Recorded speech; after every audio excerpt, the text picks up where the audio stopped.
With all due respect to Grambling State in Ohio, there are 3 Saturdays between right now and Ohio State's next big test. Welcome to a 3 Things Thursday. That's a remarkable coincidence. Unbelievable. Birm. Can you believe it? Welcome to the Austin Birm Show. He's Jeremy Birmingham. I am Austin Ward, and it's a weird training camp 2.0, Birm. Yeah, and that's okay. Because this weekend for Ohio State allows a lot of new faces to get some reps. We knew there wasn't going to be a bunch of young guys playing a bunch of minutes, a bunch of snaps against Texas, and now you've got a couple weeks ahead of you where you can experiment, where you can get a little bit more base in your defense again and try not to put too much more on film before that next big test at Washington, and then the stretch that begins in the middle of October. But for Ohio State, really, this is as you said, this is an opportunity to get back to basics, clean up some fundamentals, make sure that the execution gets better from here, and hope that the result stays the same. It is. This schedule is a little bit of a roller coaster now that we're in it, Birm. It's like, because you had this immediate peak, the tippy top, and now you're kind of coasting down a little bit. You don't have to throw your hands up and scream, but you are catching your breath a little bit here with Grambling in Ohio, potentially. Take nothing for granted. Then after that, this stretch with going on the road to Washington, a Big Ten game against Minnesota, and then the back-to-back scenario there with Illinois and Wisconsin. For whatever, however good or physical those teams might be, or much of a challenge, 3 road trips out of 4 weeks is not a walk in the park. So Ohio State's gonna, I think, have to make the most of these 3 weeks to get healthy, get the fundamentals down, to get their minds right, to get a lot of installation done that maybe they couldn't quite do the way they did in August. Yes, the next 2 Saturdays may not be the most taxing on the schedule for Ohio State, but they're going to have to make the most of it one way or the other. No, you have an inexperienced team at Ohio State. Again, we've talked about this all offseason. They are inexperienced. They're not young. So they should be able to handle this sort of roller coaster better than most in their position. But I can't imagine that there's ever been a team in history of college football that's gone from playing a team as good as Texas in 1 week to a team that is not. If there was 400 college football teams in the country, Grambling State would probably be in the bottom 4th of that. So the disparity there is going to be interesting to see how an inexperienced team handles that and how they approach their preparation over the next few weeks, because I think that there is a possibility with an inexperienced team that maybe you rest on your laurels a little bit. I don't think the coaching staff will let that happen. I don't think that the leadership of this team will let that happen. But for the guys that weren't here a year ago or didn't play a major role a year ago, you have to just do everything you can in your power to prevent that from being the case over these next 3 weeks. Yeah, it hasn't felt like with the messaging from Ryan Day and the rest of the coaching staff on Tuesday and Wednesday that they would let that happen. It was almost like you coached them harder to get ready for Grambling than in some ways they did a week ago against Texas. But if you were on that coaching staff, Birm, and thing number 1 for you was the biggest pressing concern that you had to get done, where would you begin with this team? It's just... There's a couple things that you have to have some questions about. It has to start with the run game. So let's may as well dive in there. The productivity was not good enough. Yes, you played a great team. Yes, the offensive play calls were designed to be very conservative. I don't think Ohio State ran outside of the tackles, but maybe once in that entire game on 29 carries between the running backs. So figuring out a way to be more explosive in the run game, figuring out a way to be more cohesive in the run game, figuring out a way to be more just efficient in the run game, I think is priority number 1. As we talked about on Tuesday Snap Judgments, I don't think you're going to find out one way or another, if you fixed things over Grambling State in Ohio. Now, we will be able to tell if things haven't got fixed, because we've seen that in the past, as I said the other day. But now you have an opportunity to go out there and make sure it looks cleaner, make sure the operation's cleaner, make sure the vision of the running backs, make sure they're seeing the right things. And I think that was a big part of the problem on Saturday. So some of that is just not pressing. Some of that is understanding where cutback lanes are going to be. So run game number 1 is for me, which I think is a little counterintuitive for a game that I believe most people want to see the offense open up a little bit on Saturday. And I think you might be able to do both things. But for the starting tailbacks, for C.J. Donaldson, for James Peoples, for that duo, it's really about finding a way to be more efficient in the run game. Yeah, there's going to be opportunities to mess with the personnel as well. So as you said, James Peoples, I don't think he had his best game by any stretch of the imagination last Saturday. But if 10 carries for 19 yards is his best game, I understand that. Then I understand that I'm making a very obvious statement. Astute. But like, if that's the starting point, it has to be. And then you grow from there. He's going to get more comfortable. He's going to see different looks. He's not going to be playing Texas every single week. You're going to gain confidence. But maybe you can flip it from what C.J. Donaldson did last week against Texas. He may not need that level of work against Grambling because you have that body of work that we've talked about with 2,000 yards and Power 4 experience at West Virginia. Maybe this is a game where you let James Peoples go do what he can do. I'm not saying you sacrifice C.J. Donaldson to that's biblical almost. To let my Peoples go. That's exactly what I meant. Yeah. I'm not suggesting that you have to just CJ, take the week off because you've been in a 2,000 rep club before.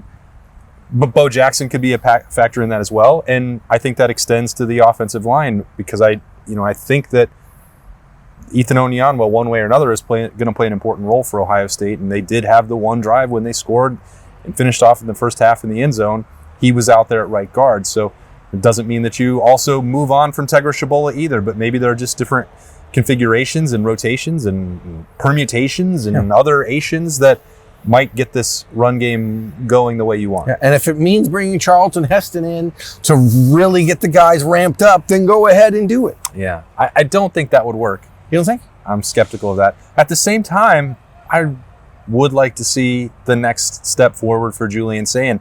Step number 1 was a good one, really positive. And I think the floor is already elevated, not above where I thought it would be, but clearly above where Ryan Day and Billy Fessler and Brian Hartline were anticipating it being against Texas. So, you have to pick and choose. If you want to get the running game emphasized, then maybe you won't spend as much time airing it out. Maybe you don't need to because you have so much faith in Jeremiah Smith and Carnell Tate and Brandon Ennis, and you'd have good reason to feel that way.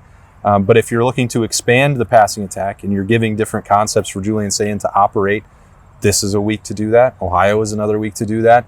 You would want to get Mylan Graham and Bryson Rogers more involved. This is another chance to do that. You can work on giving Julian Sayin different things to work on without those starting wide receivers being out there. That would be fine too. There's an opportunity that exists for that. So we can't probably both get our way. Maybe there would be room for success in both things. But I mean, I don't know. Maybe you can if the defense is quick to get them off the field, and you can do a little bit of stuff in 2 quarters worth of work. Yeah, but if the old coaching cliche about getting what you emphasize is true, it feels like you'd almost have to pick one of those. And maybe the level of competition against Grambling is such that Ohio State can just go do whatever it wants. But as you said, will you know if it's actually improved or if it's enhanced to the level that Ohio State wants it to be after week 2? Probably not. But I do think that the setup of the next 2 weeks is interesting because Ohio is clearly a notch or 2 or 3 better than what Ohio State's going to face on Saturday. So, well, they're an FBS program. That helps. And they have a conference championship to their credit a year ago. So, I think maybe you work on that in a scrimmage-like setting. And I know that sounds insulting to the level of competition, but we're also talking about the number 1 team in the country here. So, and they're also number 1 in the blue chip ratio. And neither of these next 2 programs even know what that is. But Lou Holtz still says this Ohio State team is not very good. Oh, yeah? Yeah. He didn't look like he was all that lucid in the game that he was watching on Sunday. He keeps flapping his gums, man. That's unbelievable. Who keeps letting him flap his gums? I don't know. It's pretty remarkable, but whatever. Where was he flapping them at? What podcast was he on? I don't know, something, I think on Outkick. So, that's obviously the goal. Oh. It's obviously, maybe it was like Dan Dawkins. I don't know. The goal is obviously to piss people off. You have to insult Ohio State. The goal is obviously to piss people off, but sweet Lou, come on, man, zip it. What's your second thing? So, Freaky Friday is going to be a very freshman Friday. Ooh, freshman Friday. So, try not to go overboard here. Ooh, but thing number 2 is one person that you didn't see play, let's say at all, against Texas, that you were very much looking forward to. At all, no special teams. No offense or defensive snaps. Well, I'm going to pick one on each side. Nope. Dang it. Okay, give me Quincy Porter. Okay. Because I think he's going to score multiple touchdowns this weekend. You're skipping right past the 2 wide receivers I named. Yeah, I think Quincy Porter, he's huge. He's really large for a wide receiver, especially a freshman wide receiver. I don't think Grambling State's going to have the ability to do much with him. And if the Ohio State is letting Lincoln Keenholz air the ball out in the third quarter, if they're letting Julian Sayin chuck it around in the second quarter, I think that we will see Quincy Porter on the field early, probably in almost like a line shift type of situation for the receivers. When we see Carnell Tate and Brandon Innes and Jeremiah Smith go off, we'll see Mylan Graham and Bryson Rogers and Quincy Porter all go out there together. And I think Quincy will have a big day. I'm interested to see. But you didn't have to make a bold prediction. Well, I just like to give a little more than people expect. I don't know what I was saying there, but Quincy is a guy that, made a big splash in the spring, kind of tapered off in the end of the spring into the summer like most freshmen do. And now we'll see how he ramps up when it's competition and he's out there. It's a shame his brother Brian, a 2027 wide receiver prospect from New Jersey, was in the building last weekend. So I don't think Brian will be back for this opportunity. Why to see not? his brother. Well, because he lives in New Jersey and they have football games there. On Saturday? I don't know, late Friday or Saturday. There's bugs flying around. One just went in my ear hole. Oh, nice. Nice. That's the beauty of autumn in Ohio. Just bugs in your holes. Where are they? In your holes. But to me, it's Quincy Porter. Okay. I would love to make a defensive comment as well, but I will not. Okay, well, I'm going to pick Riley Pettijohn. That's unfair. What would you like to say about Riley Pettijohn? I would just think that we're going to see him like second series of the game and then probably play the rest of the game. Really? Yeah. I don't know that it's going to be that extensive. Okay. And I was the one who was about to talk about it. I might have some insider information. Put him out there for almost 4 quarters. Yeah. I mean, maybe he won't play in the fourth. I don't know. But he's going to play. He's the 4th game-ready linebacker. He is going to play a lot because there's no reason for Sonny Styles to play. And there won't be any reason for Arvell Reese to play after the first quarter probably.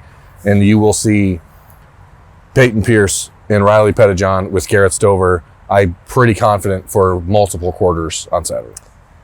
I have a feeling that I know where the inside information came from. And if you want, you have to tell sometimes these guys, if you'd like them to win individual awards, you're going to have to put them on the field to rack up some stats. What would the Brotherhood say about playing just so you can get stats while your younger, deserving brother is sitting on the bench while you're playing against Grambling State?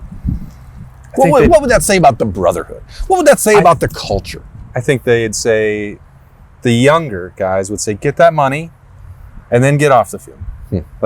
Yeah, let's elevate the standard. And I think Arvell Reese will make a couple plays in that first quarter where he illuminates people about what he's about. Yeah, but I think people already know. There's no reason for Sonny Styles to play this week. So that's also true. I don't even think he should play at all. So if I was really in charge of the linebacker unit at Ohio State, I would tell Sonny, great job. He would walk out in sweats and his jersey and not play. I hear what you're saying. And I think that is another part of the delicate balancing act for these next couple of weeks, because this is a very physical game, played at a very high speed, and the only way that you can get your body ready to play it, and Sonny's done it for a long time, Caleb Downs has done it for a long time, Jeremiah Carnell, I get it. They can roll out of bed and go play football. They're young, they're athletic, and they're experienced. Their bodies aren't breaking down like yours and mine. You know, the worst thing about playing a team like Grambling State is playing a team like Grambling State. The second worst thing is the idea that something bad could happen. And I know. Something bad can happen at any time in any game, and I get it. I think that's the issue here.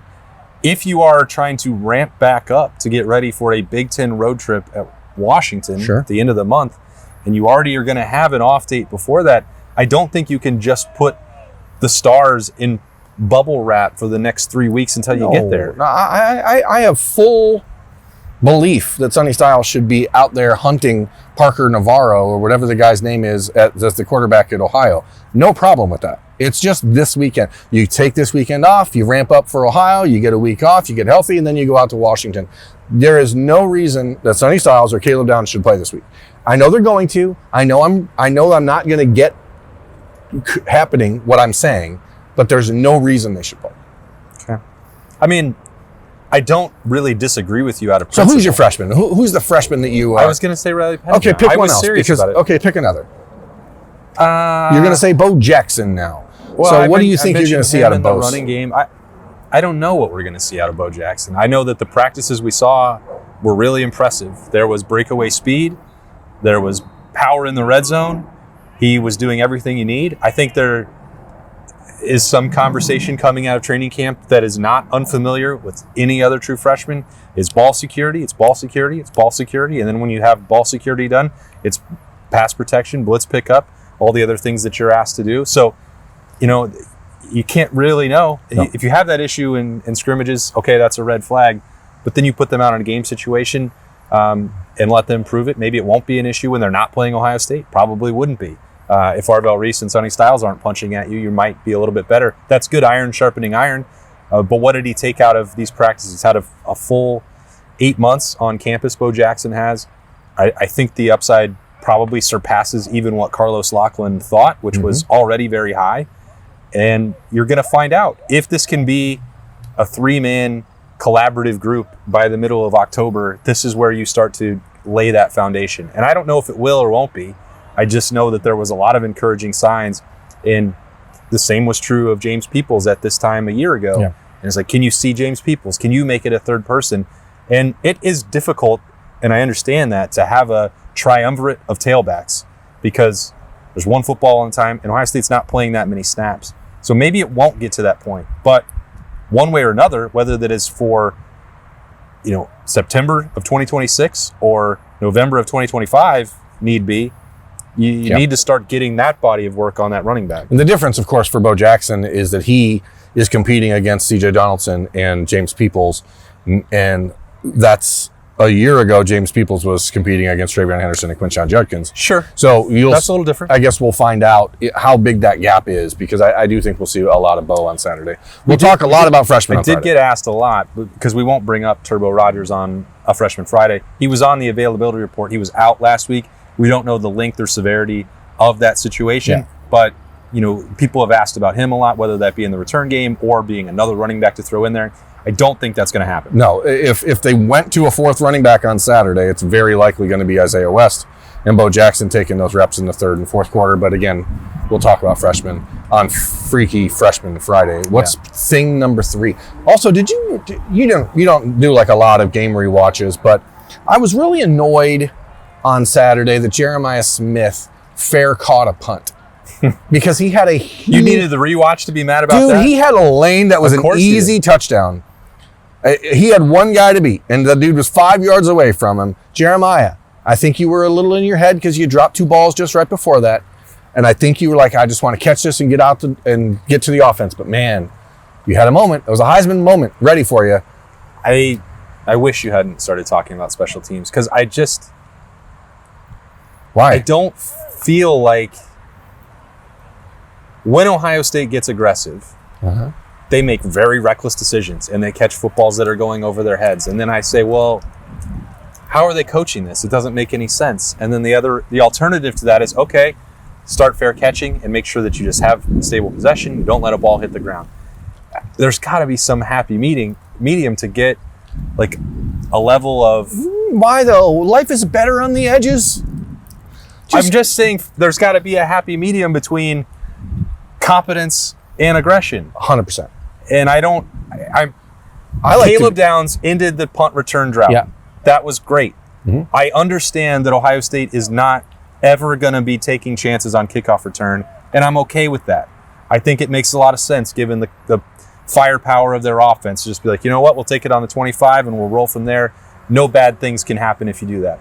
But the punt return overall experience to me over 14 years is like, I cannot wrap my mind around it, and it's giving me like ulcers. Sorry, I didn't mean to bring it up. What was the actual third thing we were going to talk about on this 3 things Thursday? I don't know. It was supposed to be something that you felt better about today than you did last time at this week. It's the punt return game mostly. Just kidding. It's awful. I mean, for me, it's clear. I talked about it. But how? They have Caleb Downs, Jeremiah Smith, and Brandon Ennis.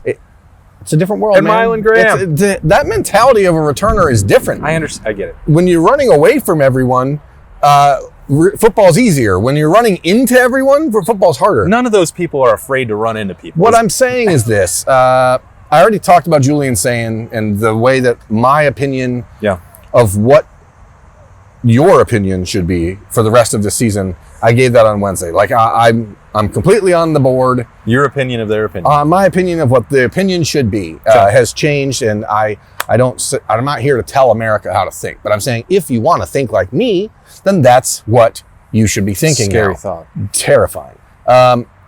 I feel it's a cheapie because we also spent a ton of time talking about it on the stocks on Wednesday. Okay.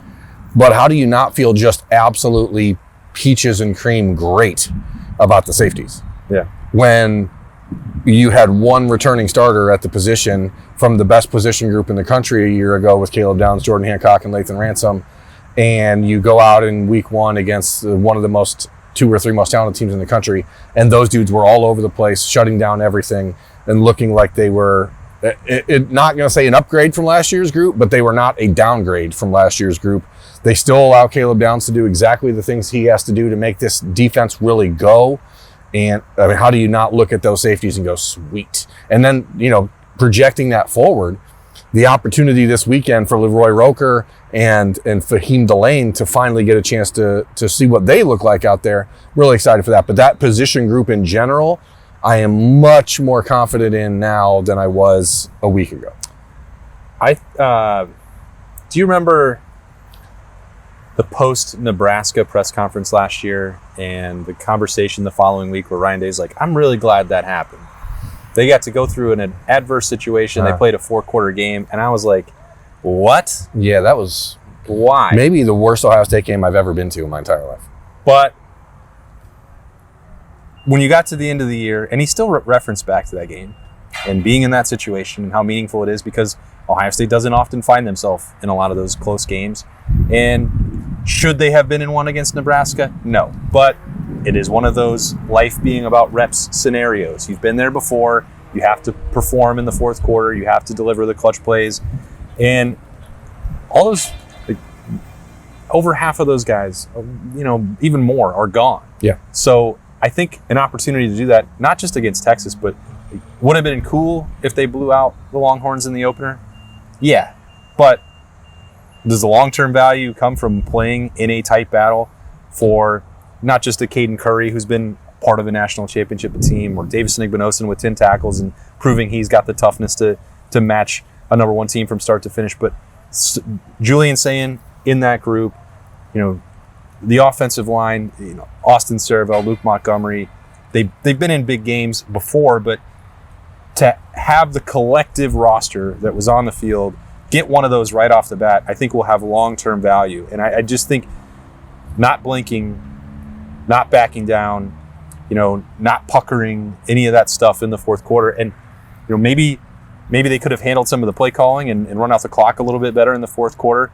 And maybe that'll have value for Brian Hartline and Tyler Bowen and Ryan Day and that new configuration of the offensive coaching staff. They've been there before.